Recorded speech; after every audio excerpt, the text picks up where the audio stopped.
Revision करता हूँ मैं 3 दिन अपना जो नोट्स है उसको पढ़ता हूँ, उसके बाद 3 दिन रिवीजन का लगाता हूँ। तीन नहीं, दृष्टि के नोट्स को मैं पहला प्रेफर देता हूँ क्योंकि कोचिंग ऑप्शनल पढ़ाते हैं हम प्रवीण पांडे जी, वो दिल्ली से लाइव चलता था हमारा। हेलो फ्रेंड्स, मैं अंकित मिश्रा। मैं ये बताना चाहता हूँ कि दृष्टि से हमें क्या क्या मिलता है और क्या क्या हम पर वहाँ से मिलता है हमको और बुकें क्या क्या है।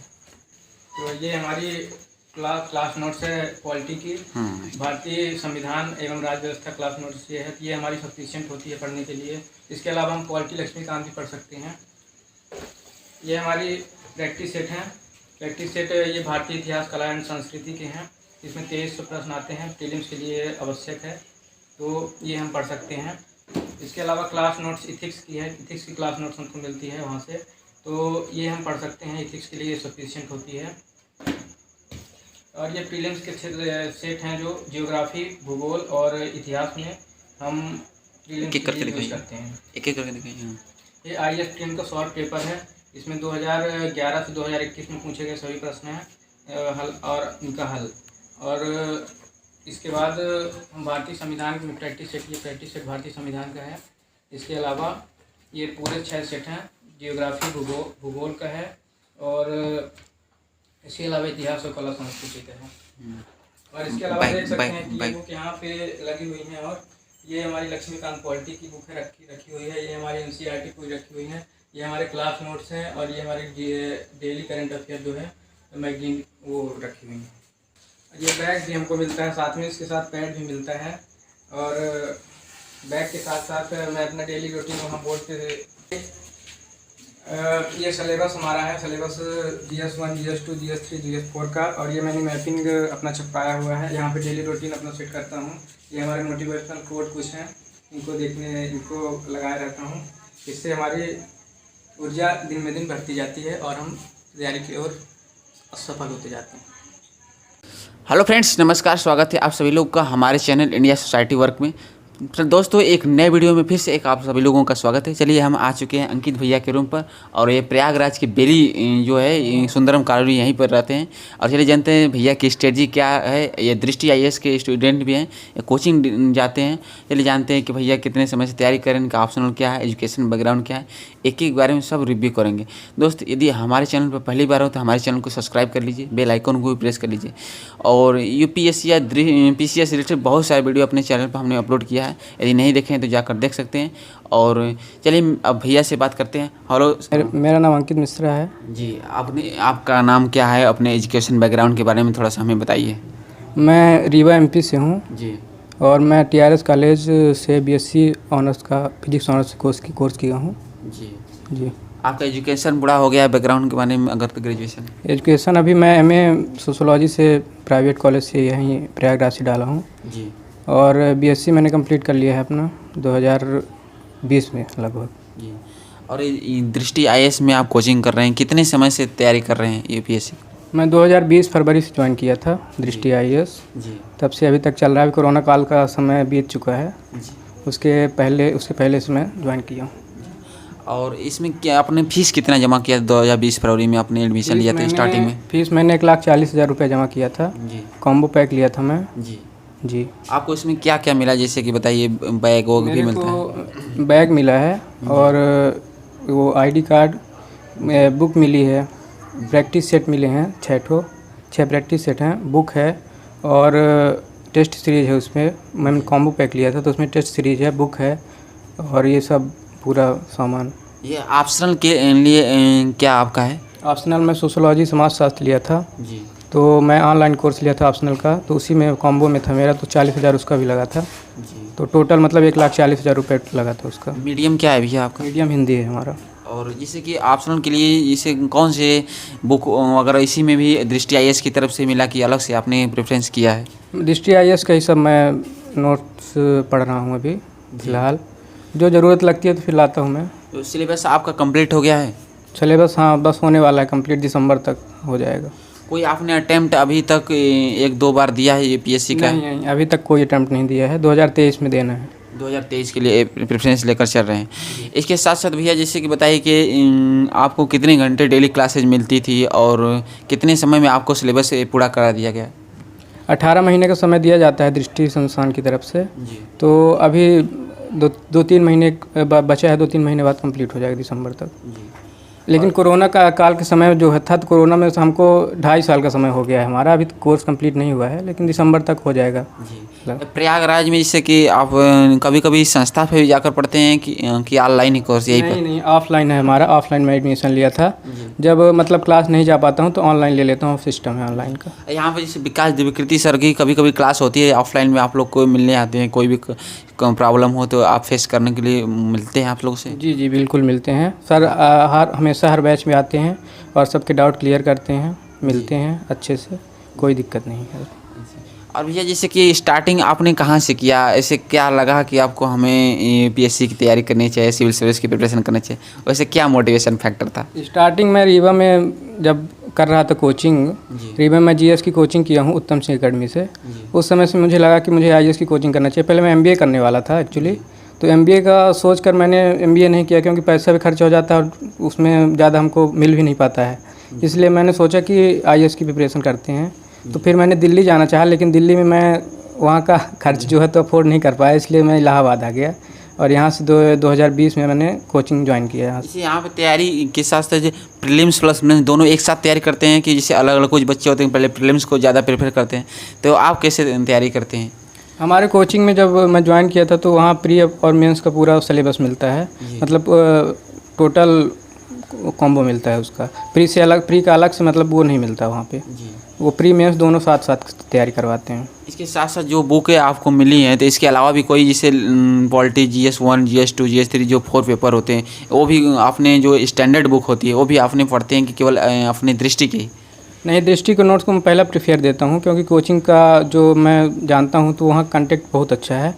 और अगर मेरे को लगता है तो मैं अपने से जाकर बाज़ार से परचेस कर लेता हूँ, उसको पढ़ता हूँ जो ज़रूरत रहती है हमको। जैसे एम लक्ष्मीकांत हो गई पॉलिटी के लिए, स्पेक्ट्रम, ये सभी बुकें पढ़ने आवश्यक है कि इस दृष्टि के ही बुक से नोट से काम हो जाए? आवश्यक है, आवश्यक क्यों नहीं है, आवश्यक है। तो पढ़ना, लक्ष्मीकांत पढ़ना पड़ेगा, इम्पॉर्टेंट, मोस्ट इम्पॉर्टेंट पढ़ने के लिए।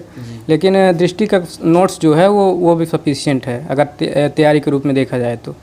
ऑप्शनल के लिए कौन से टीचर पढ़ाते हैं आपको? ऑप्शनल पढ़ाते हैं हम प्रवीण पांडे जी, वो दिल्ली से लाइव चलता था हमारा, वो ख़त्म हो चुका है ऑप्शनल अब, तो उसका रिवीजन चल रहा है अभी।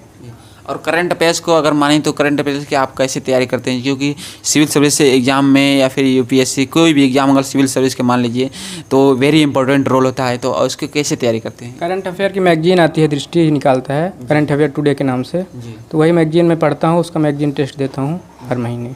और जो ऑफलाइन आपने कोर्स करते हैं और इसके साथ साथ अभी हम आए थे तो ऑनलाइन कर रहे थे, पढ़ाई कर रहे थे, तो इसके लिए आप हैंड रिटन नोट्स भी बनाते हैं कि जैसे अभी जो बच्चे सिलेक्ट होते हैं तो जो बोलते हैं ज़्यादा हैंड रिटन, चूँकि टाइम लगता है, जानते हैं हैंड रिटन नोट्स नहीं बनाते हैं, बुक ही ज़्यादातर प्रेफर करते हैं नोट्स, क्योंकि बाज़ार में मार्केटिंग है, नोट्स अवेलेबल है, हर एक टीचर के नोट्स मिल रहे हैं, तो आप हैंड रिटन नोट्स बनाते हैं कि जैसे अपने ये बुक केवल फॉलो करते हैं?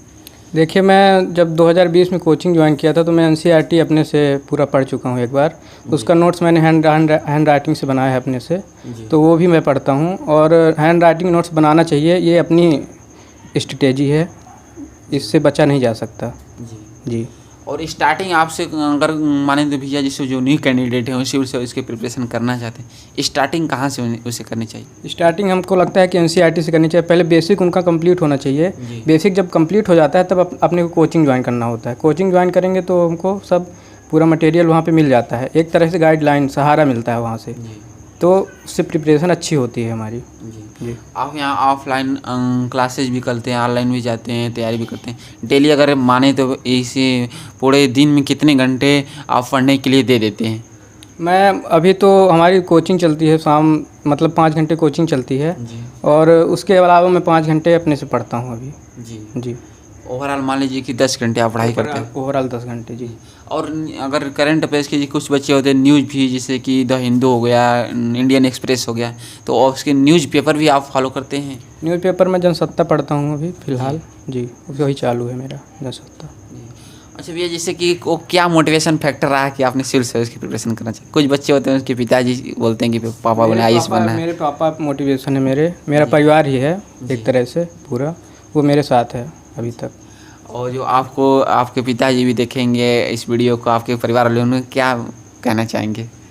अच्छा है। पापा हमारे मध्यम वर्गीय किसान परिवार से आते हैं जी और बहुत मेहनत कर रहे हैं हम लोगों को पढ़ाने के लिए।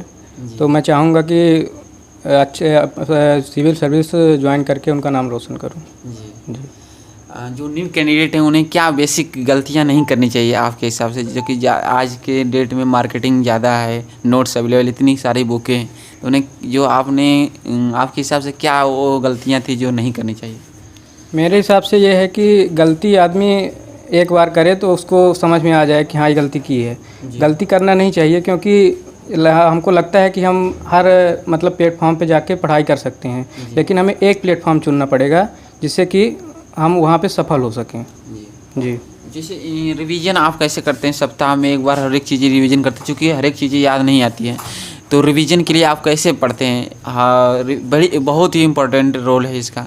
तो रिवीजन कैसे करते हैं और याद नहीं रहता है तो क्या एक बुक, जैसे कि अभी भी टॉपर्स कुछ बताते हैं कि एक बुक को हमने 16 बार पढ़ा, 25 बार पढ़ा, तो रिवीजन कैसे करते हैं, कैसे याद रहे माइंड में चीज़ें? देखिए, मैं रिवीजन करता हूँ। मैं 3 दिन अपना जो नोट्स है उसको पढ़ता हूँ, उसके बाद 3 दिन रिवीजन का लगाता हूँ। 3 दिन रिवीजन जब पूरा हो जाता है तो फिर एक बार मैं हफ्ते में एक बार उसको फिर रिवाइज कर देता हूँ, मतलब दूसरे हफ्ते में। तो हमारा कंप्लीट होता रहता है ऐसे ही सिलेबस। जी। और इसके लिए मॉक टेस्ट भी अगर कोचिंग से मिलता है, आपको बनाया जाता है क्वेश्चन जैसे प्रैक्टिस के लिए? टेस्ट सीरीज मैं ज्वाइन किया हूँ, मैं अभी ज्वाइन नहीं किया हूँ फ़िलहाल। अभी मैं कोचिंग में क्लास टेस्ट देता हूँ, तो क्लास टेस्ट हमारे हफ्ते में अगर कोचिंग चालू रहती है तो होते रहते हैं, तो मैं देता रहता हूँ क्लास। सिलेबस को कैसे समझिए? जैसे कि क्या होता है, कुछ बच्चे होते हैं कि बहुत प्रॉब्लम होती है, तो न्यू कैंडिडेट या फिर कहाँ से स्टार्ट जो कर रहे हैं, तो उन्हें सिलेबस को कैसे समझें? यूपीएससी क्या रिक्वायर कर रही है, कैसे मांग रही है, तो इसे कैसे समझना चाहिए सिलेबस जो है तो पूरा बेसिक पहले जब हम पढ़ लेते हैं, सिलेबस पढ़ते हैं तो हमको सब समझ में आ जाता है क्या पढ़ना है हमको और क्या नहीं पढ़ना है। मोस्ट इम्पॉर्टेंट है कि पढ़ना क्या है हमको, तो वो सिलेबस में पूरा हमको विस्तार से मिल जाता है। और सर जब हम जाते हैं वहाँ पे कोचिंग में, तो सर पूरा विस्तार से पूरा समझा देते हैं सिलेबस, और वहीं पे हमको पूरा नॉलेज हो जाता है कोचिंग पे। क्योंकि भैया जैसे आपका हिंदी मीडियम है और यहाँ तक देख रहे हैं कि हिंदी मीडियम का यूपीएससी में सिलेक्शन रेशियो भी बहुत ज़्यादा कम है, तो इसे आप क्या करना चाहते हैं? क्योंकि देख रहे हैं आज बहुत लोगों का मानना है कि इंग्लिश मीडियम को ज़्यादा प्रेफरेंस दिया जाता है, इसके आपका क्या विचार है? इंग्लिश मीडियम क्या हिंदी मीडियम का 2020 के बाद से इधर जो देखें तो रिजल्ट सुधरा है। अभी रवि सिहाग जी की 18वीं रैंक आई है हिंदी 2021 में, तो बढ़िया अब हिंदी मीडियम का रिजल्ट बढ़िया होता जा रहा है। लेकिन 2013 से जब सी सेट चालू हुआ था, तो उस समय से हमारी जो सी सेट में हिंदी मीडियम में प्रॉब्लम हो रही थी। सी सेट अगर अच्छे से बेसिक तैयार है तो आप प्री निकाल सकते हैं, प्री निकालने के बाद मेंस भी आप क्वालिफाई कर सकते हैं। जी। इसके साथ जैसे कि आप अभी आपका सिलेबस पूरा होने वाला था, मेंस के लिए भी आंसर राइटिंग अभी से करते हैं या फिर? जी, मेंस के लिए आंसर राइटिंग करते हैं अभी से।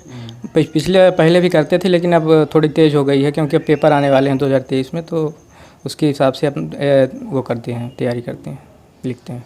और जो लास्ट क्वेश्चन आपसे, कोई भी 2 मोटिवेशन लाइनें बोल दीजिए हमारे व्यूअर्स के साथ, आप कोई भी 2 मोटिवेशन लाइनें। संघर्ष का मैदान नींद चैन को त्यागो तुम, संघर्ष का मैदान मत छोड़ के भागो तुम, लहरों से डरकर नौका पार नहीं होती, कोशिश करने वालों की हार नहीं होती, कुछ किए बिना जय जयकार नहीं होती। जय। थैंक यू सर, हमारे साथ जुड़ने के लिए बहुत बहुत धन्यवाद। तो हेलो दोस्तों, जैसा कि भैया ने अपना एक्सपीरियंस शेयर किया, यहाँ प्रयागराज बेली कॉलोनी, सुंदरम कॉलोनी बोली जाती है, बेली हॉस्पिटल के बगल में ही है, तो यहाँ पर बहुत ज़्यादा आपको सीखने को मिला। और भैया ने जैसे दृष्टि IAS प्रयागराज में जो कोचिंग है वहाँ पर ऑफलाइन बैच भी ज्वाइन किए हुए, तो काफ़ी ज़्यादा उनके फीस के लेकर, कंटेंट के लेकर हर एक प्रकार की जानकारी भैया ने दिया। तो हमारे साथ जुड़ने के लिए बहुत बहुत धन्यवाद आपका। धन्यवाद। और तो चलिए मिलते हैं फ्रेंड्स, यदि चैनल पर पहली बार हो तो सब्सक्राइब कर लीजिए, बेल आइकन को भी प्रेस कर लीजिए। चलिए मिलते हैं किसी नए वीडियो के साथ। थैंक यू, जय हिंद, जय भारत।